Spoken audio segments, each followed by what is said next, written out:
si wa wa re so wa re kon pa zo dogun àwọn magun ó sunu èmi lọ pa máa de yo èmi je me no ó sunu be mi no wa gona e ije me o wa ro wi si mi imami wo ya gba ore e gbe mara e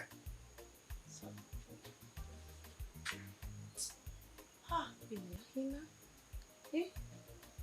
ege no do ya kun hina ni a ikobo hina yi egwere baba hiri wo na yi imade wa mama be do aja o de o ma bi ro ni be ja ko ni ìyàwó ni we bu o ma de ni do fe ìfàwọ òwe na àmì fever ni malaria de ni wo o malaria no ege ne ya wa hui igo iro ya wa hui o ge ta se we o ama we ri bolele ado ne ye asọ̀rọ̀ ni à irọ́ pa sínú dai unu o yàtọ̀ ni ye doctor unu doctor yàtọ̀ ni ugbe na ile jaji emi ya gun be jaji emi go no ni a igo na ro pa na emi keme no di ta e jaji iwo so no gba re wo mo le so igwa are keke bí mo mi mẹ́rin yẹn ta ọmọ mi ego mi no ta ọmọ ya go alo ko de we kedere mi ni be di eko ni esi on se ni be ya ni sasu yi no ba ọ̀gá yẹn rọra na owe na wa isu na o ye de ma so me ka gwa we so wa maro na boda ai ka guje me ni are ki ni wa de no gbe ma se de raji me o mi malaria no wọ́n ya ni gba wo wọn na ya wa gu egun yo ya mo gbe malaria we na alo efe gbe malaria we na alo efe ni awa mo ayo na ko ni udo me wa pa fi we eri awo ni ajo wa mo mare o mi ame kire o ni ya me kiwe bo se dia o maru wa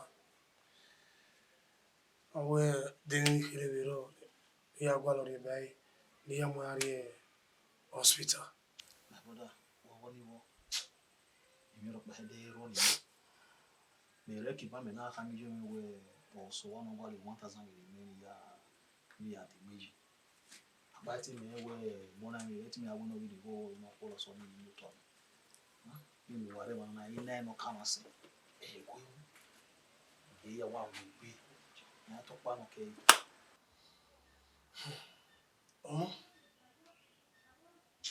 ino di aye wona ri pon ke salobo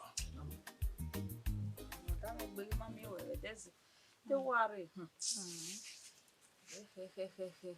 mare o dave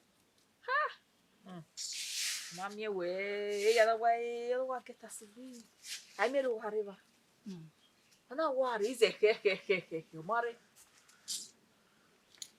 sabe eu ia amanhã zuzu wa me do gbe awo mi iwa me je be se mi o si eyun ije wo ona japa ni ti atari ase odowo utane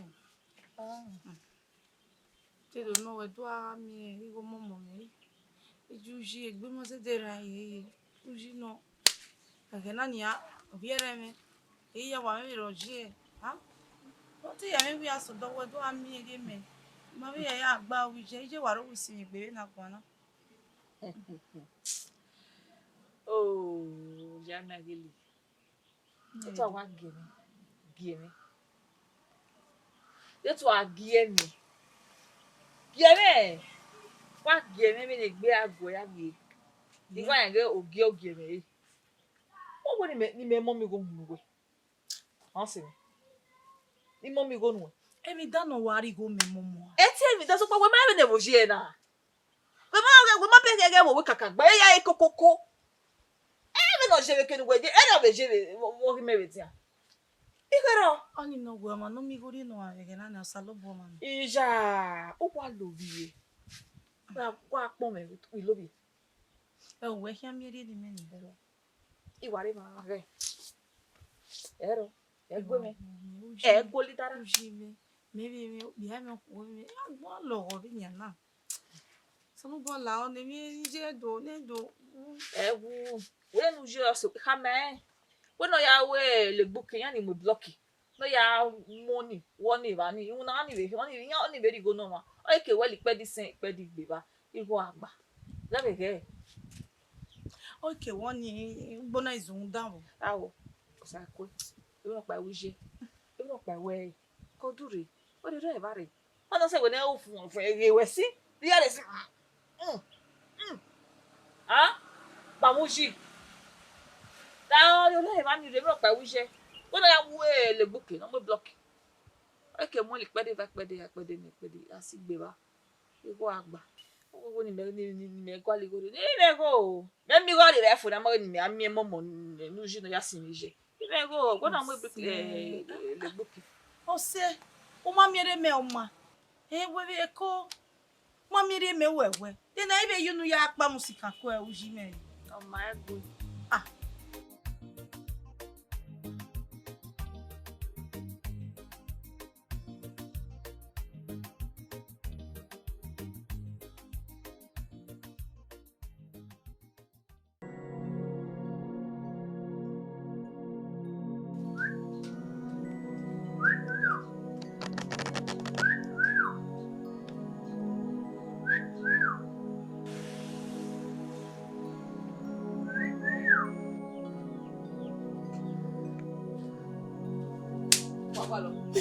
Wagalo. Ha? Wa do mo. Me ba ta mo gbe la wa na. Wagalo. Madeno. Eto we hiro ro nu na. Madeno. Wagwale ba. Wo wa su wa we na. Mo de to do mi. Ha? Me ji madeno we a. Me maka kama wa nuga ibegbe la ma. Nu si ma de aye.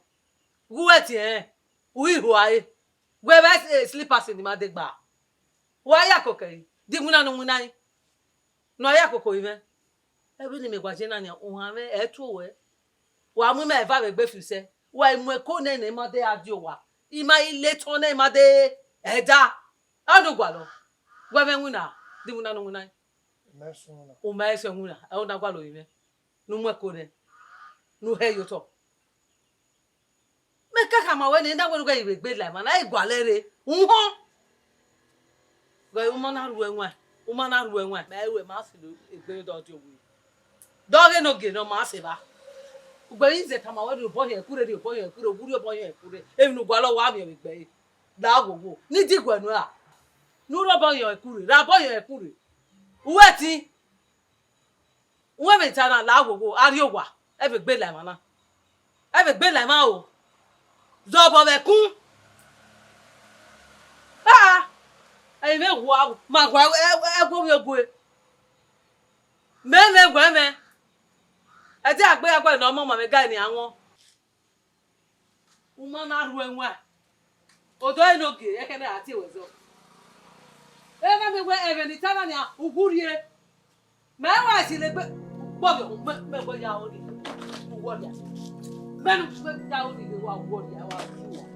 Egbe le ma na gba ya. Ifeku. Obi rudo ku. E me gba ya ni e me gba ya ni o wazi. Asa say idiot. Wo hi wo ya me. Èmi ni wo wa be no. Okaka boda. Ogun mo. Awesome. Ipon saluba wa ma wo magbare. Èmi ni ju ehun ewu na. Me mi boy de ni yari agbon na. Me ma wa abeni pa ni mi wa, abeni ku opa ni mi wa o. Me ma se de mi e, abeni ku pa ni mi wa wi juwe ni mi wa yo jabana. Ijo ma se de we mi. O mo ni ebi ja okan mi. Wo sun. Yeah, yeah. Me make no wa ji me na ba pe. Me do wa kan egbe be na ya no sin. Ni ji me nwi we bana. Imae. So kun pa wo elimi ata ma we agi me o. Me e welele. We ga idame ji me. Kebi ni je me riri we mo we no la wo ko. La wo wo. La wo no we de no mu fo. Ko no ri aro we ko mu fo aro dame. E je mo hi aso do ni me. O bie me no bie me ne. O se mi ani ni zodo bo me. Ani zodo no ma. Ha? E mi no ro me ko hi ya we mi. E tu money ha. E tu ri ogogo me, u pa kan me. Ha? U mu ni ko nya me. De ni je me gwi igwa lo na. La wo wo. La o. Hey. Èmi no jamais gogo bien na. Èmi no jamais gogo ni. E tin ya fe no fun e. Wuri gbiri ya wuri. Wesi.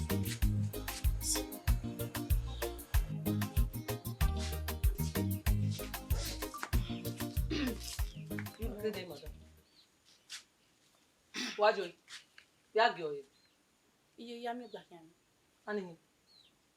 Ai gba kan wala. Ije mo wa be a gbere nu e. Ima ma pa. Ima ma ebu ni. E uji we kana. Uji. Ha! Made. Yi ki a to bo me fi bo gbe ni avie. Inu gba be kama we nu la ho nu so kan ya. Inu gba e unu ni ye ne e ya gbo mo gwa.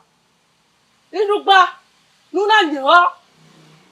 Bo mo bokina. Bo ye nu e. Bo ye nu e na. Ije.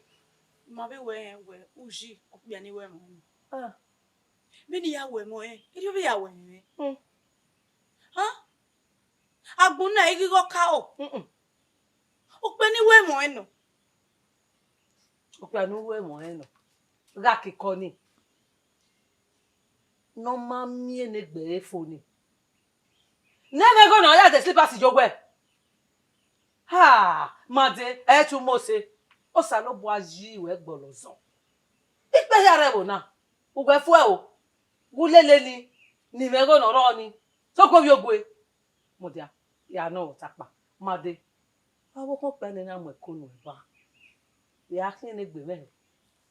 Ije. Uji na mo ko me. Omo gwa.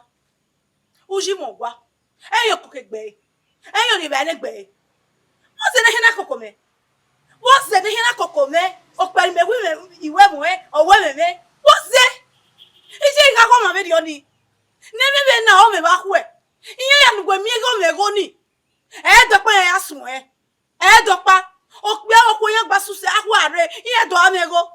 Ibo ni ga ogiyan. E ga gbo ma be di oje. Made. Eh, no bi emu e. Eh, no bi emu made. Oga mo ko no bu me di wa. Made, be de gba je na. Una gbe he o gbe o pe ani me be ma se e wi aya lele. Ati e bonu yin. Lo ku gbe ni na ma. Ati e bonu be bona. Ah! Ima bi je, ime ra me se no ablebu. We abo e ba na no de 10,000 we ijo egwadigo. Obi e de enu. 10,000 ma ko le polo gbe. 5,000 keka. Obi e de enu ya. Kwenere? Ah? Kwenere ni a? Ati ubo nu na. Ugwa lagbon leyin ni. O ma mi o ma be lele so pe obo kani. Lo bi ogwe. Emi ade, emi akia. Made. Unu no ma me. Ni ye me. O ya gwo mo gwa. do wo bi me mo bi we ara gbe wo ka po e ti ma te gwegun o sa lo pa nu egwe fi o boy we me ta na ma de lawa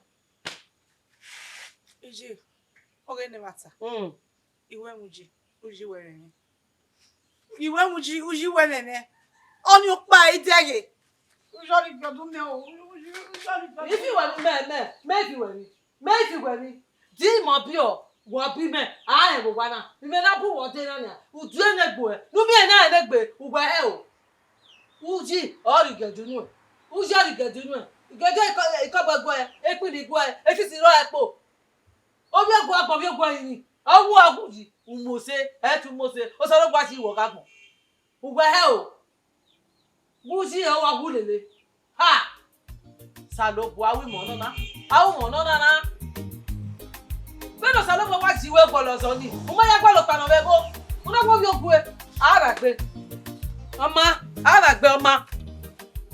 Iye, me gba ye. Yes, my brother. Yes, oh, worry, yo. Oh, give him me. The treatment you will in. Treatment. They were a treatment of by the river. Monsieur, you have the coin, 500 naira. If you again, you have a view. Okun avec ces lettres avec vieux mais il n'avait pas ça moi avec vieux mais il vit vieux gay il y avait mis 1000 il vit gay avec vous et non ya quoi non We na try the we malaria. We so ave o wa ga kun malaria. Una ri kun itako di yo. We na. Oh, what's the yo? Cause origi we na ri kun na ho. Better treatment or one need. de tigoro you know what let our video ugbomi go hiro o Ma do kan we bo. Ma le ki aye na. de ti maro o de ko de ro ni ana mi e ana ta we ni ahe igoro Emi ame. Na ri kun ji ne ho. They get to be right, be careful, because of God, be right, be careful. If you're begging, no.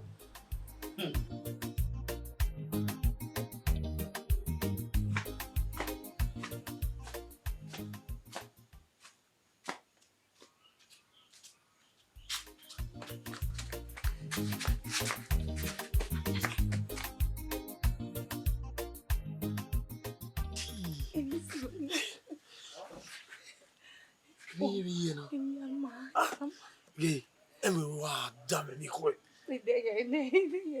kuyo do nya igi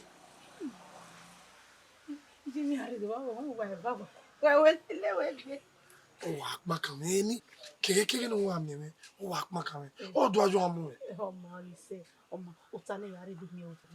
mo mari awu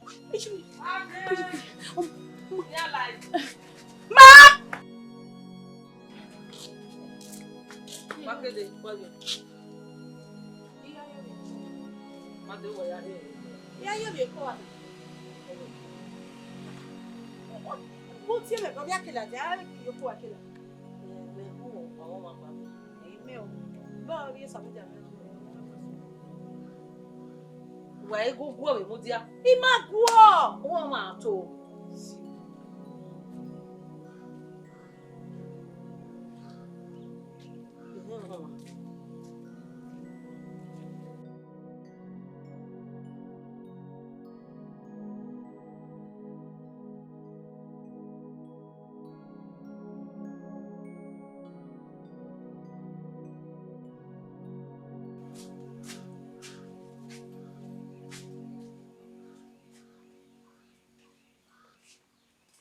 wo pa le wo ga gbogbo egbon e mo ogun wa igwe gbo abi yo samu dia me ogun ayo ko iye ro wa o yan to ogun wo ke no wa gba wa ro wa ta o ke ma ki ogun na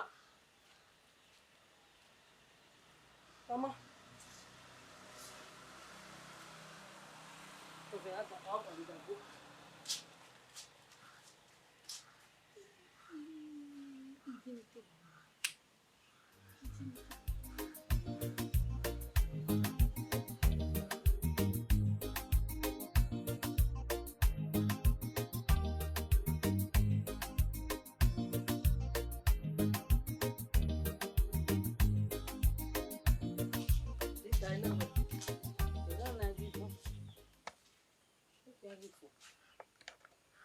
le tio na pe apani o do disappoint ni e agware ya ko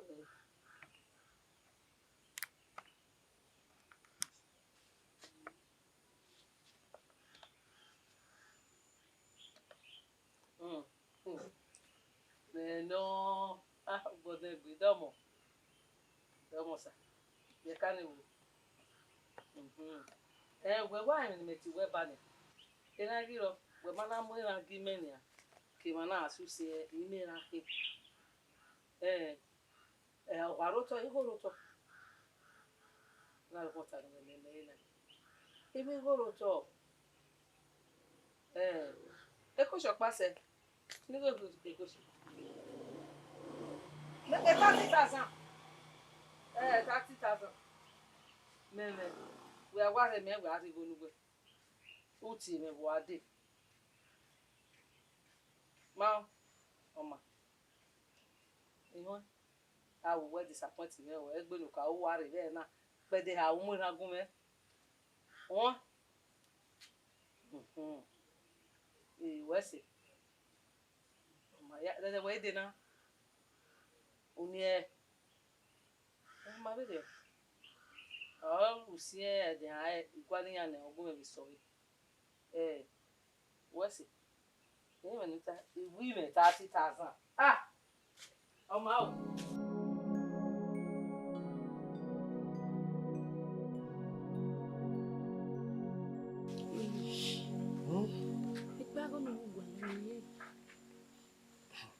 Mami izuzulu kazuzulu do ba mi wo ni mami Oma, meno tayina, oma na mirieli. Why paper? Why asani urigbe? kina na afizelo bana ozilifa gwalo dinene Oyaji wa egberigbe. gwali wo ni ya omo we tamawe we yamu muname muna na we mumeni ma we vene imi ni ulo bi kewe Oma, ibi ni lase fena kama ya bi jemiri. La wowo. La oji tegedi bona re la o beri otiji me gbe mi wa. Ni me ya ri bona yeye. Iji me ya ge ni je me awu me anya me vie wa elu. La ri bona re la o wesi hey ihari ni ko ya mu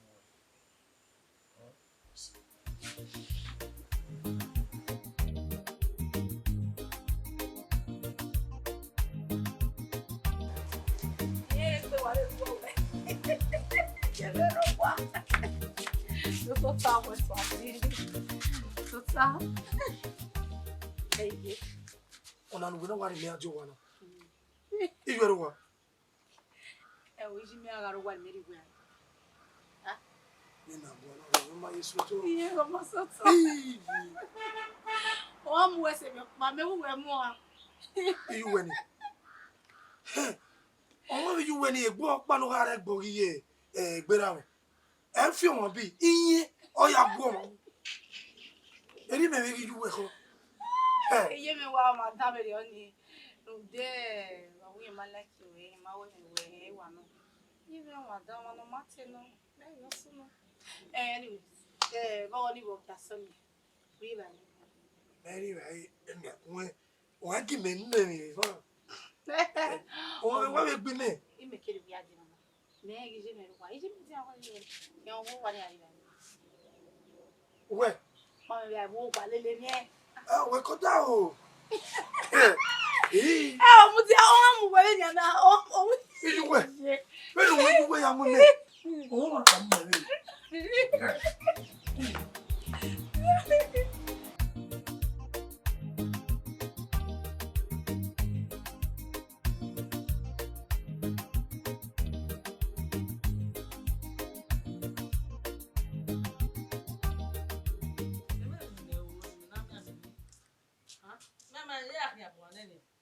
Access no igwa me wa do ya ri kiri do ari o wa re ri e ke ni wiri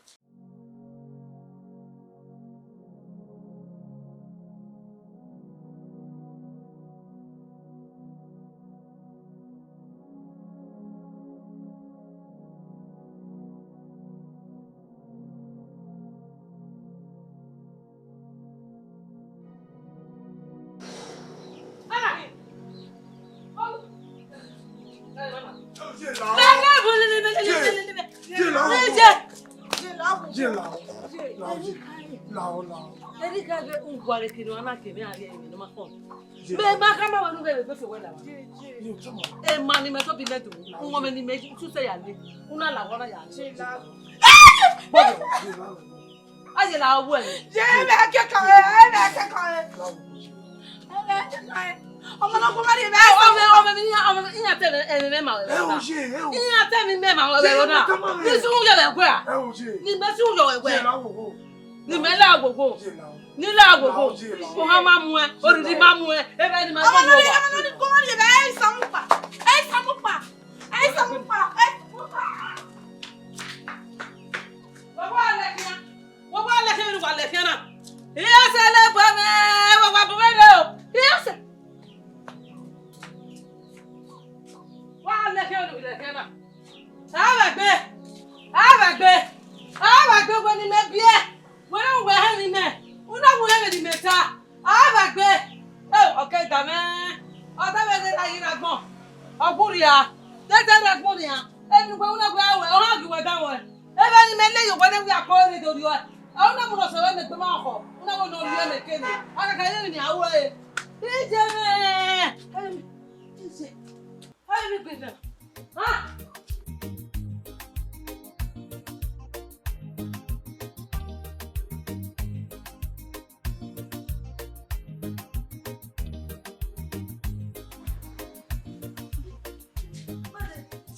Made. Mom. You go to here to the bed. Imamio. 30,000 na mo ba mo we. Imami go. Igo. Igo ne ya moira. Igo ne ya kira. Ole rare. Me ti ene go no de no mo ra go me ni me na re go ne. O je me ya ke kini ri go ji. Imami go ba.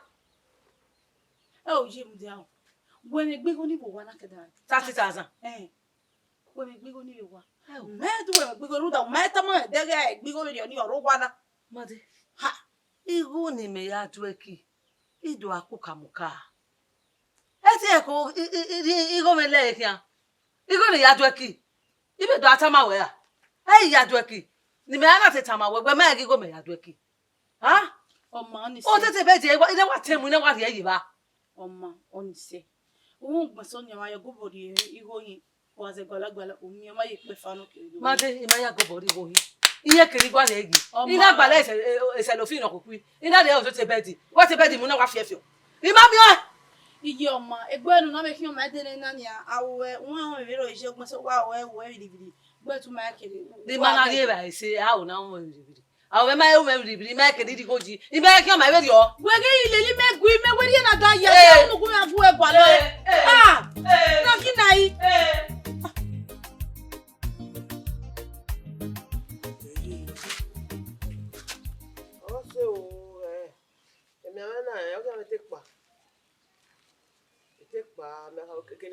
Kini me yore na salobo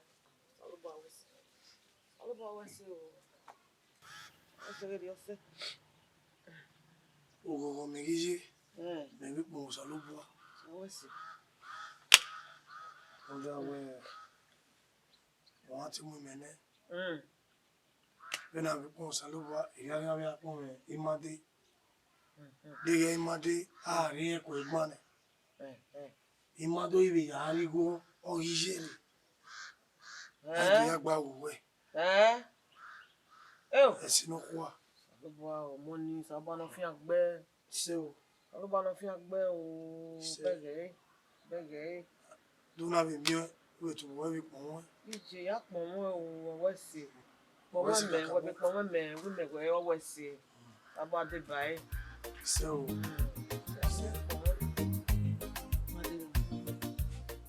Mami go 30,000 on bon we. Ni mami o wa le ho wi. Be ni mama o ma be na ro wa na. O ma ro pa do atu o me. Ni me ru yen. Era me no wu eri e ba ma we to le e mi ade dodo me guri. Ama wu je mo dodo me guri. Ma de mami go.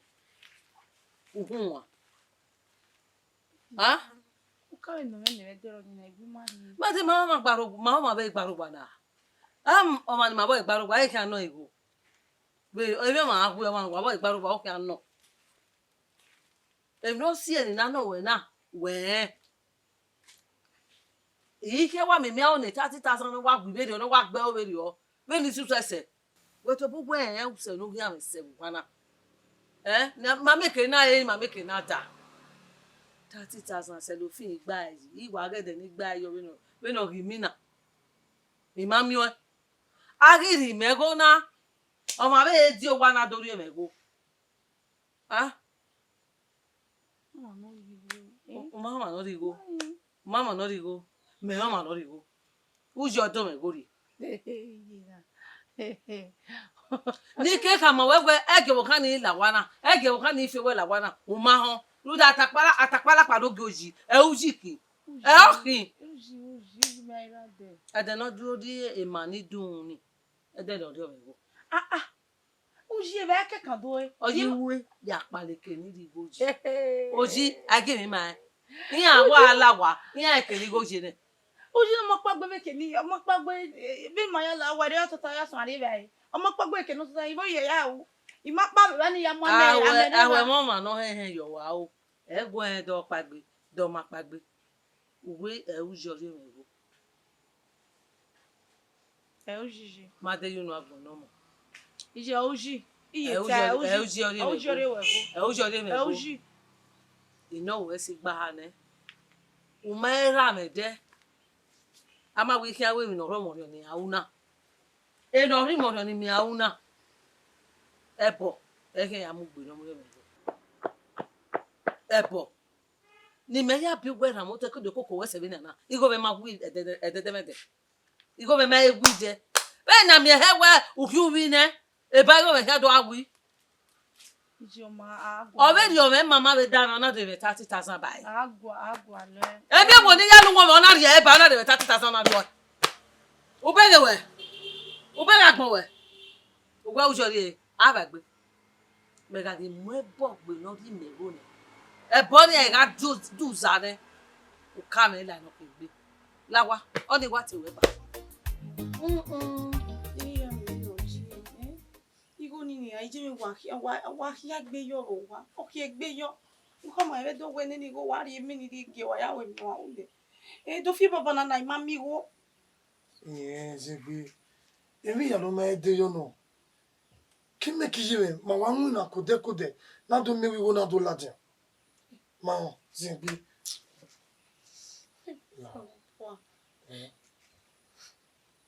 mi wa re kidi je mi na ki egbe owo wo mu me owo o mu me igo ni agbaba iru hi agba na wa Zegbe kiri lawo every eni ana meteri weji meti we eni ana igo ni mebe asa we gbe o do wo pon me se owo na we yan we e do me awonu we me na ga gwale go na we ma ire ni me ye ki ye ya ko ni je me wa ni a ye ki ya ko ni je me no da wona ri ja na eso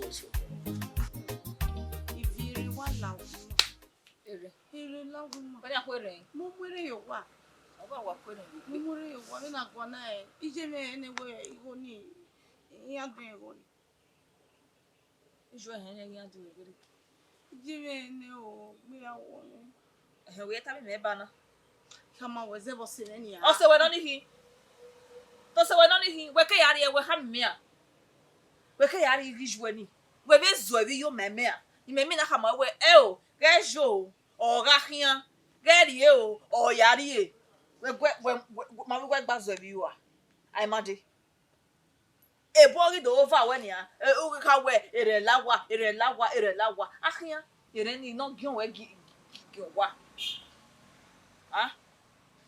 we won me gi una ni a ti yo bon we yo ni gi enu na ni mu we bo wa ndi yo bo me du me ne ndi kari ije me na o yi me ti we du me ne nu kari me ne o se mo kini a we ave aregbe mi be na ni be ri yo bo awa o so ba me wa ni dan yi me ti aregbe be ri na o be ge mi no wa ma du emi no wa ma do be na yi fi o boyo ye fi o boya me no roro we be he we me be ti be support we gbe be o so mama ta mama na Oze mana tama no ya we ne we we na ya ereba wo ha ne wo aro le de we wo ge ne he wa we na mi go ni ge no na ya wa we na mi we go ni medajia Evie itaberi oni ose mo ki itaberi oni. no no se we Wa mwere yo o mama te ma wa mwere yo. o se we he na tema tama we o se we he na tema tama we o so mo ka mo ma ge akoma wi a em no woni emma Akimeto ivia nan. em no emma ye women is we women no je we no very ya suffer okay mi go o ya no ya la gogo ye me iwo o ye me iwo iro wa